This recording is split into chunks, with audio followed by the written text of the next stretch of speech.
એકવાર ચૂંટણીમાં મતદાન દીધા પછી બે પતિ પત્ની ઘેરે ભેગા થયા તો કે તે કોને મત દીધો તો કે ઈ મારે જોવાનું હોય તો કે તારે જોવાનું એમ થોડું હાલે પરણીને હું લઈ આવ્યો છું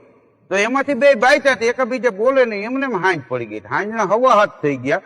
પછી બાઈ હળવેક થઈને બોલે ઈ કે હવે એવું આ સારું ન લાગે આ ઉંમરે તમે મારી હારે ન બોલો હું તમારી હારે ન બોલું તો કે શું કરવું ઈ કે આમાં એવું હાલતું જોઈએ કે થોડુંક હું જાતું કરી દઉં થોડુંક તમે જાતું કરી દો નથી મુંબઈના પ્રેમજી કવિએ લખ્યું કે જાતું કરે એનું કાંઈ નથી જાતું દુનિયામાં એની રહી જાય છે વાતું તો કે મારે શું જાતું કરવાનું તારે શું જાતું કરવાનું એની પત્ની કે તમે માફી માગી લ્યો અને હું આપી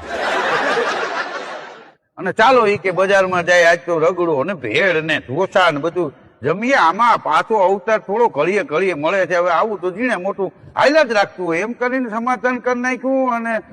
બહાર જમવા લઈ ગઈ જોવાના સ્થળ ને ડેમે ફરવા લઈ ગઈ અને એ બધી પતી ગયો આ ઝીણા કજિયા રહ્યા ને એને મોટા ન થવા દેવા